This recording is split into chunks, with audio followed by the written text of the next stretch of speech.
Buenos días, vamos a abordar en esta mini presentación la morfofisiología de los órganos reproductores.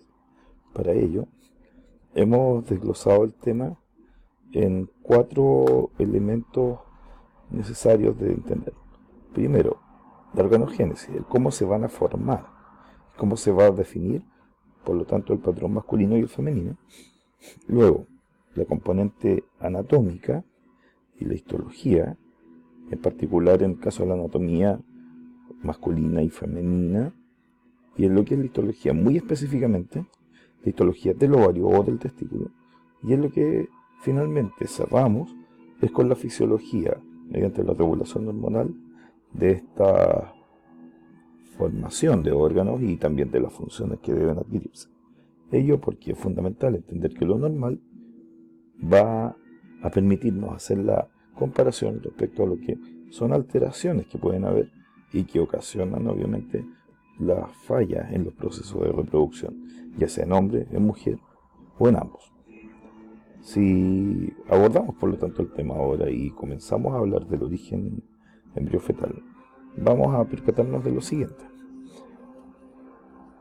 que en su origen, alrededor de la segunda semana de gestación, van a formarse algunas estructuras embrionarias, entre ellas el saco vitelino, donde ya desde esta segunda semana comienzan a formarse un grupo de células que van a formar los futuros gametos. A estas células, por lo tanto, les vamos a llamar células germinales primordiales.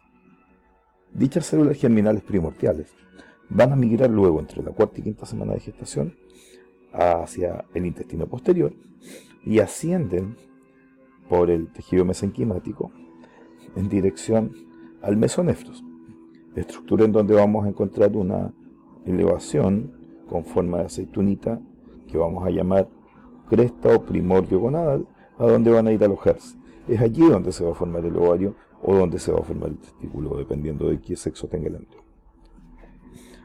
De esta manera, las células germinales primordiales se van a alojar allí para formar, si somos embriones de sexo femenino, o ovones. Por el contrario, cuando sea un embrión de sexo masculino, la célula germinal primordial da origen a las espermatogones. Además, en paralelo y hacia lateral de donde están estas crestas gonadales, se van a formar un par de conductos que van a comunicarlas con la estructura externa y que son los conductos que originan a los órganos secundarios de la reproducción. El conducto mesonéfrico, que está más adosado a la cresta gonadal, también denominado conducto de Wolff, y que va a ser el gran responsable de la formación de los genitales externos masculinos y buena parte de los genitales internos masculinos, con excepción de la gónada. Y en el caso de la mujer, vamos a ver un conducto paramesonéfrico, también llamado conducto de Miller, como responsable de la formación de la estructura de la trompa u oviducto, del útero y del techo de la cavidad vaginal. En el caso del conducto de Wolff y el de Miller, están presentes ambos en el embrión, independientemente de su sexo, solo que debe ocurrir un proceso llamado masculinización para que solo el Wolff subsista, y cuando no ocurre este, dado que vamos a tener un embrión femenino, es el Miller el que se forma y el Wolff se atrofia. Ahora, esta masculinización ocurre de la siguiente manera. Es necesario que ocurra la fecundación primero que todo, y en ese proceso de fecundación, el espermio aporte entre su pool cromosómico un cromosoma sexual. El cromosoma sexual puede ser X o puede ser Y. En el caso del ovocito, la mujer siempre va a aportar cromosomas X. En el caso de la fecundación, cuando es producida por un espermatozoide con cromosoma X, vamos a tener por lo tanto embriones femeninos. En cambio, cuando el cromosoma Y es el que aporta el espermatozoide, vamos a tener embrión masculino. Pero para que esto se cumpla, debe además entenderse que hay una segunda condición. El cromosoma Y debe portar un gen llamado gen SRI, que codifica para una proteína llamada proteína SRI o factor determinante del testículo, que, como el nombre nos lo dice, va a obligar a que se formen los genitales masculinos y especialmente la estructura testicular. ¿Cómo ocurre esto? el factor determinante testicular, proteína SRI, desencadena una serie de reacciones que llevan a la liberación de la hormona antimileriana o factor inhibidor mileriano. Dicha hormona antimileriana frena los procesos conducentes a la transformación del conducto de Miller y este se atrofia. Por lo mismo, es el conducto de Wolff el que se desarrolla, formando la red de testis, los conductos deferentes, el epididimo, el conducto deferente, las vesículas seminales y el conducto eyaculador. Y además, la misma hormona antimileriana estimula la producción a nivel de hipófisis de hormona luteinizante. Dicha hormona obliga a unas células del testículo, llamadas células de Leydig, a producir testosterona, la gran hormona reguladora de la masculinización. Esto va a implicar, por lo tanto, que va a haber capacidad de formar y desarrollar los genitales masculinos. Luego, hay que entender también que no basta con la testosterona, sino que esta tiene que ser metabolizada, tiene que ser transformada en dihidrotestosterona. Para ello, el segundo tipo celular que se ve afectado en este proceso van a ser unas células llamadas células de Sertoli. Dichas células de Sertoli activan una enzima interna que se llama 5-alfa reductasa. Esta enzima va a reducir la testosterona incorporándole grupos hidroxilo y de ahí por lo tanto que se transforma en dihidrotestosterona. Esta dihidrotestosterona es finalmente la que induce los procesos llamados espermatogénesis e espermiohistogénesis.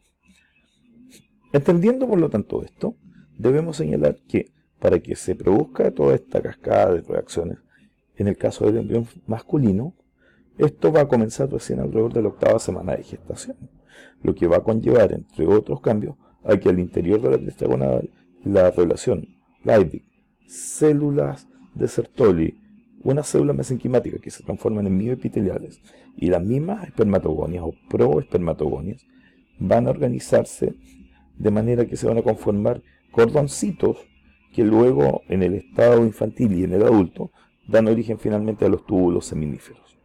Mientras que en el caso del embrión femenino los cambios comienzan alrededor de la semana 12, habiendo una concentración mínima o prácticamente inexistente de hormona antimileriana.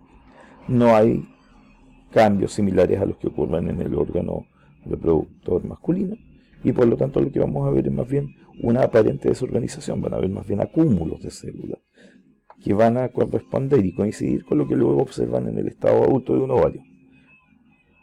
Oogonias transformándose gradualmente a ocitos a futuro, pero además van a quedar rodeadas en este caso por células que dan origen a la granulosa y a la teca.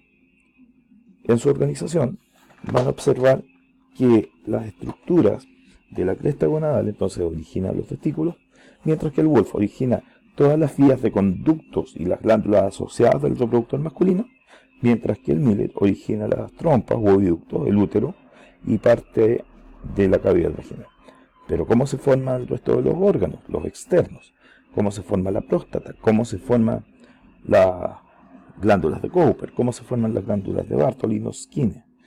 Básicamente, porque hay otra estructura que también experimenta efectos, que es el seno urogenital. Ese seno urogenital va a formar la vejiga urinaria y en paralelo a la formación de la vejiga, este mismo seno urogenital experimenta una serie de transformaciones que llevan a la formación de la cavidad vaginal en la mujer y van a verse en el hombre estructuras como la próstata y parte de las glándulas de Cooper. Además se va a formar la uretra. Y no solo ello, sino que en la parte externa se va a formar en un replegamiento de la piel la estructura de pliegues llamados pliegues vulvoescrotales, que como el nombre lo dice, para el embrión masculino dan origen al saco escrotal y para la mujer dan origen a la vulva o labios mayores. El área intermedia entre ambos pliegues vulvoescrotales va a ser el límite de la cloaca, que conecta hasta ese momento con el esfínter anal. Lo que va a ocurrir, por lo tanto, es que además se deben separar las estructuras del esfínter anal y se van a formar, por lo mismo también entonces, separado el ano, lo ven acá en esta imagen, respecto de lo que va a ser el cuerpo fálico del pene en el hombre, y forma, por lo tanto, un cuerpo esponjoso que va a contener a la uretra y cuerpos cavernosos que envuelven al esponjoso. Esto explica el por qué, obviamente, en el hombre la uretra tiene una doble función: expulsa orina y semen. Además van a tener un glande que va a culminar en la formación del meato peniano y que va a estar envuelto por un capuchón o prepucio. En la mujer, de manera similar, también va a haber un tubérculo fálico, solo que la uretra no queda envuelta por el cuerpo esponjoso, dado que este tubérculo fálico va a ser más pequeño, no va a crecer mayormente porque no hay efecto de la testosterona y la dihidrotestosterona. De ahí, por lo tanto, que queda la vulva, los labios menores y el clítoris en un extremo anterior o ventral de la posición en que están los labios menores, quedando una apertura que va a ser el introito, delimitada por una membrana conectiva que va a ser el himen. Vamos a, por lo tanto, encontrarnos con que, si bien son diferentes en el estadio postnatal y en el estado adulto, los órganos reproductores externos, igual que los internos, comparten un origen común. Esto nos lleva entonces a entender que anatómicamente en el lecho pélvico, para el caso de la mujer, nos vamos a encontrar con que el útero y los oviductos, originados en el conducto de Miller, están íntimamente relacionados. El útero va a medir unos 8 centímetros de longitud mayor, va a tener forma de pera, invertida, inclinado hacia anterior en una anteroversoflexión. Y los oviductos, que van a medir también alrededor de unos 8 centímetros, lateralizados, contando con 4 segmentos.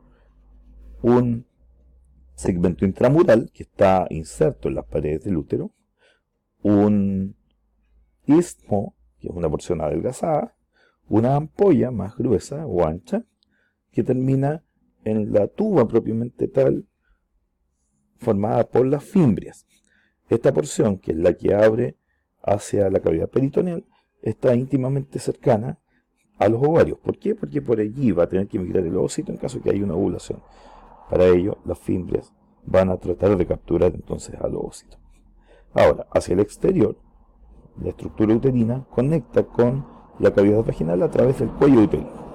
Vamos a tener entonces que se divide el útero en un segmento llamado fondo o techo, un cuerpo y un cuello. Desde exterior a interior, las cubiertas del útero son el ectometrio, que abastece de vascularización, el miometrio, que es la musculatura lisa que permite la expansión del útero y que regula las contracciones de este, y una estructura mucosa formada por tejido conectivo y un epitelio secretor que va a tener además cilios, que va a ser el endometrio. Es en ese endometrio en donde el embrión debe implantarse finalmente. Mientras que en el caso del ovario vamos a observar que su estructura está formada por una túnica externa albugínea que delimita la organización de las células germinales, ahora llamadas oogonias y que se van a transformar en ovocitos, respecto a las células de la granulosa, las células de la teca y una estroma vascular que va a asegurar entonces la subsistencia de estos ovocitos. Vamos a encontrarnos, por lo tanto, entonces con que esta relación anatómica va a favorecer entonces el que ocurra el proceso gestacional. Ahora bien, hay que recordar que el útero va a estar en vecindad hacia anterior o ventral con la vejiga urinaria y hacia posterior con el territorio del recto y el sigmoide. De ahí, por lo tanto, que cuando una paciente se embarace, se comprime la vejiga, va a eliminar menos orina, pero más veces al día, y se comprime también el recto, lo que causa estreñimiento o constipación. En ese sentido, por lo tanto, hay que recordar que cuando el útero sirva de alojamiento a un posible embrión, va a poder expandirse. Para que eso ocurra, necesitamos, por lo tanto, que desde el ovario se produzca la liberación del ovocito mediante un proceso llamado ovulación. Si la ovulación resulta finalmente en que en un acto sexual hay fecundación, el ovocito fecundado se va a transformar en un cigoto, este va gradualmente a transformarse en un blastocisto, que al cabo de una semana debe llegar al territorio del fondo o techo o del primer tercio del cuerpo del útero, donde en el endometrio de este deberá implantarse. Esto va a asegurar, por lo tanto, que ocurra un correcto proceso gestacional.